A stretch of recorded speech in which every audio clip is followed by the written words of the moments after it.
My name's Becca, and I'm one of the co-organizers for this event. So just thank you everyone for being here. We're really excited for that. And I'm presenting work today that was done along with another student, Ahmed Mohammed. And we're both from the chemistry department in the biochemistry subdiscipline. And today's talk is about RNA's Goldilocks zone. Moderate magnesium is just right for RNA lifetime.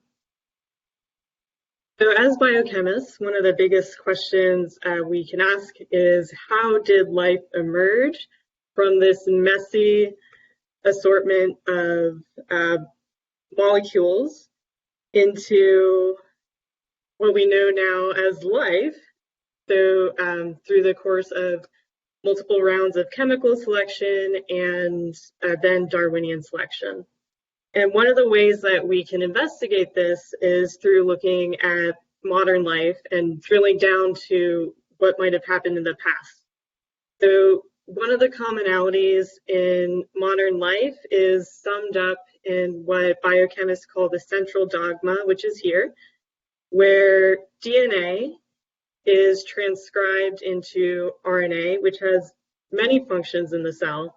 But one of them is to be translated into proteins, which also participate in many cellular functions.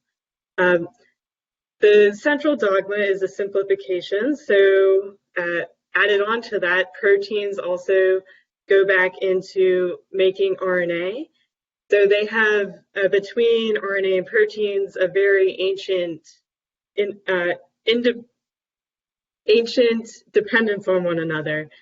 And RNA is also capable of carrying the genetic code.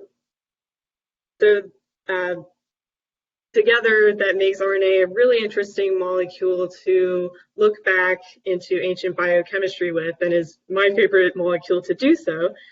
So looking further at RNA, here is a representation of an RNA molecule down to an atomic level. So each of these spheres is an atom, and you can see that an RNA is a single-stranded polymer, but it's actually capable of associating with itself in a process called folding. So you can see something like folding here. And folding actually endows RNA with function, and different folds can produce different functions in the cell.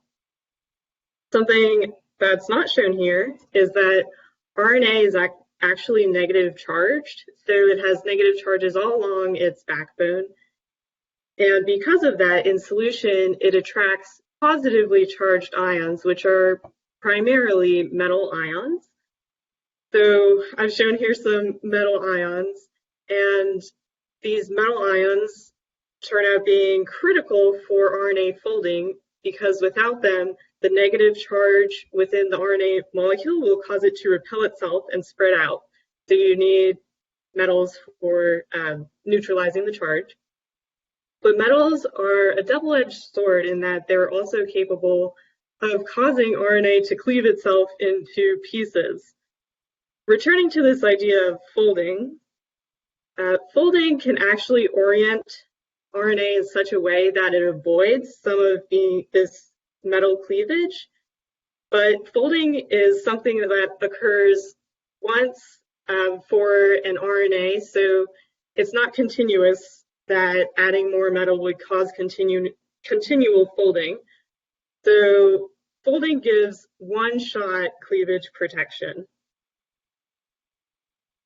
So we took these ideas and formed a hypothesis that there is a Goldilocks zone, or some optimal level of metal that is just right for RNA's lifetime, or for RNA to survive cleavage.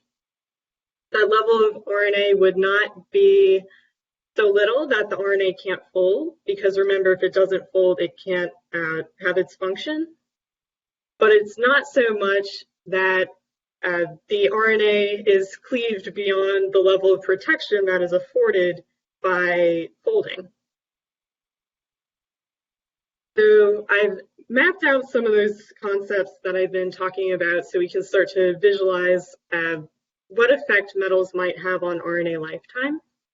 And I started my experiments by using magnesium as the metal because it's a very prevalent metal in biology that is capable of both folding and cleaving RNA. So you can see those relationships here where magnesium drives folding, so a positive association, or excuse me, drives cleavage, so a positive association, and also drives folding, but that folding then negatively affects cleavage. And cleavage and lifetime can be thought of as inverses of each other. So the more on average an RNA is cleaved, the shorter on average its lifetime or survival time is. And each of these relations in this map have a mathematical expression. So not represented here, I've combined those all into an equation that can connect magnesium to RNA lifetime, but I've distilled the important parameters out of that equation for you here. So one of them is Ku, which is, it represents the cleavage rate for an RNA that is in its unfolded state. And that's, its equivalent for the folded state is Kf. And then Ku is greater than Kf because Ku is unprotected, Kf is protected, so has less cleavage. And then the transition between the unfolded and folded states of an RNA can be described by these parameters, which are Kd and N.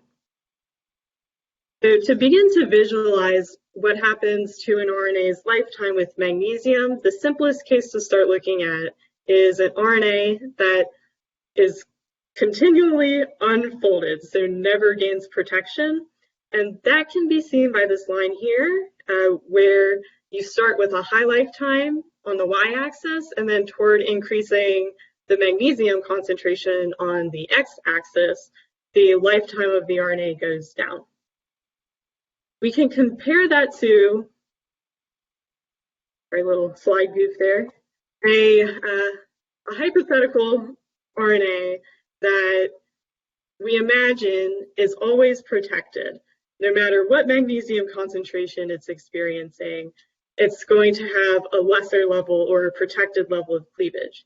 And you can see that such an RNA would have a higher lifetime across all magnesium concentrations. Now, what about our realistic scenario of an RNA that can both be unfolded and folded? And you can see that such an RNA would, at low magnesium concentrations, experience the same cleavage pattern or lifetime pattern as an unfolded RNA, but then it transitions to that higher lifetime of a protected RNA. And you can see that this forms this bump in the RNA's lifetime that we refer to as the Goldilocks zone. So it's a sort of sweet spot of protection and activity for the RNA.